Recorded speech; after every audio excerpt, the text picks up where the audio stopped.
कस्तूरी तिलकं ललाटपटले वक्षस्थले कौस्तुभम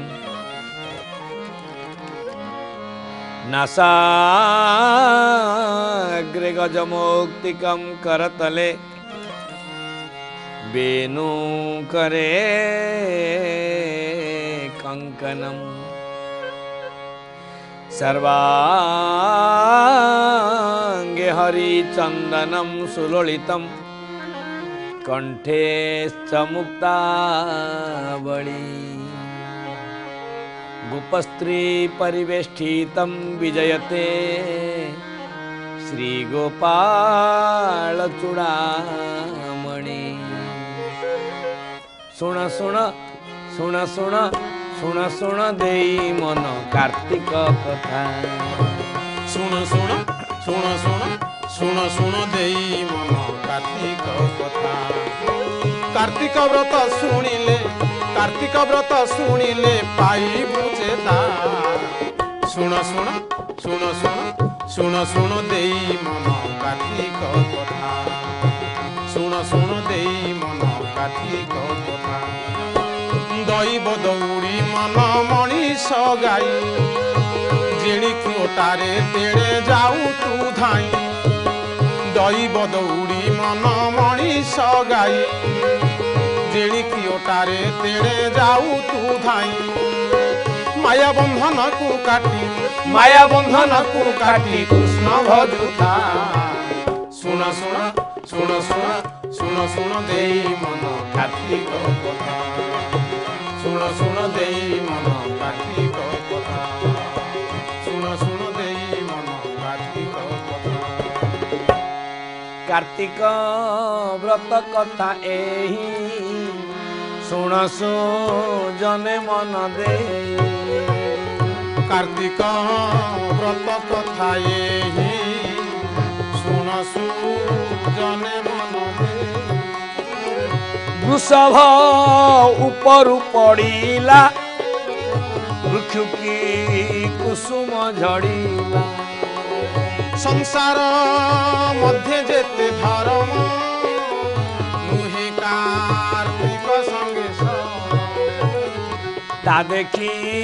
देवी मने भ्रांति जानिले निश्चय माया ज्योति काटिले संसार बंधन पाइबु श्रीमधुसूदन तक्षणे हेले अंतर्ध्यान गगने बिजुली जेसन काटिले संसार बंधन पाइबु श्रीमधुसूदन जेतेबेले जलंधर पार्वती रूप को देखिला जलंधर शंकर भगवान रूप को धारण करी वृषभ उपरे बसी माँ पार्वती सम्मुखीन होला बेले माँ पार्वती तेज माँ पार्वती कांति माँ पार्वती अपरूप लावण्य को देखी हठात वृषभ उपर गली पड़ा जेमिति वृक्षरु पत्र झड़ी पड़े सेमती पड़ा देखी पार्वती भाविले ये शंकर भगवान नुहंती एणु पार्वती तत्क्षणात सेठारु अंतर्ध्यान हो गले सेठारु अंतर्ध्यान होला परे जलंधर जेतले देखिला जे निजे लज्जित होईची अपमानित होईची से युद्ध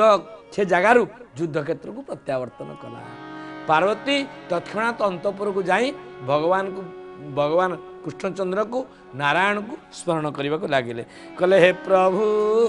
देव नारायण तो नाम परम कारण कार्तिक व्रतर महिमा के कही पारे गुण सीमा अंबिका पाई मन व्यथा ये तू अंतरे सुन कथा कार्तिक व्रत कथा एही सुन सुजने मन दे विष्णु दर्शन देवी पाई आनंदे सिरे कर देई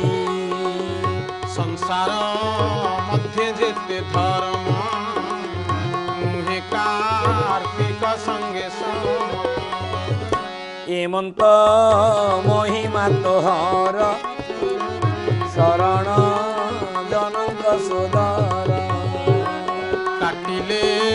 संसार बंधन पाइबु श्रीमधुसूदन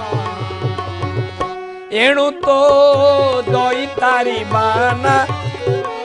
भकत हिते वज्र सेना आनंदे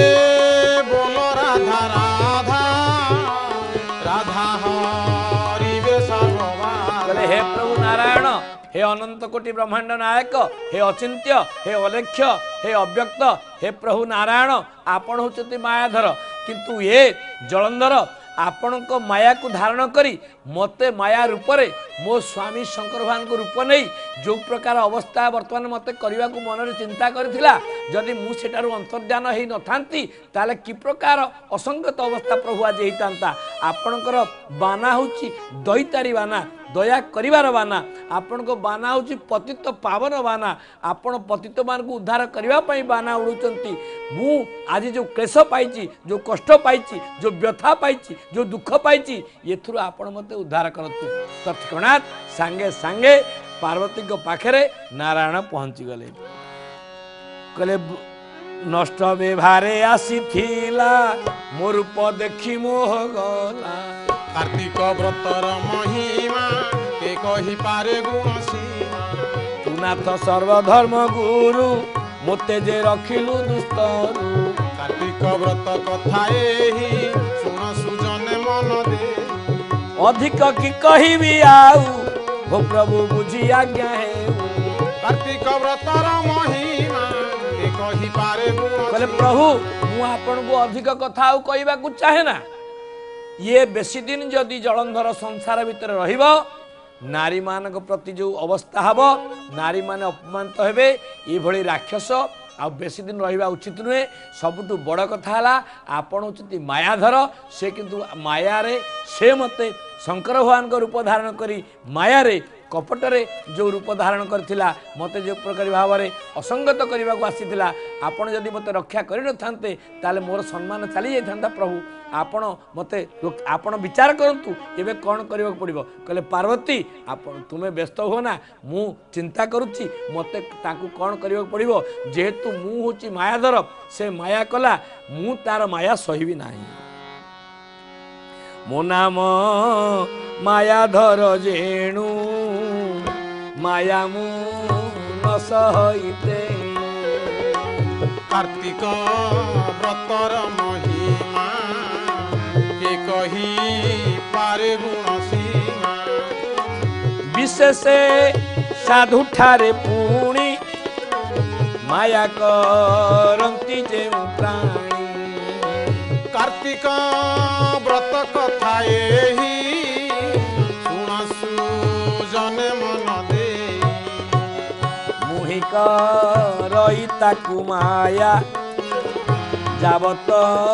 थिव तार काया संसार मध्य जेते धर्म नुहे कार्तिक संगे कहले जेतेबेले पर्यंत तार काया संसार भितर थिव मु ताकू माया करिवि आपण निश्चिंत रुहंतु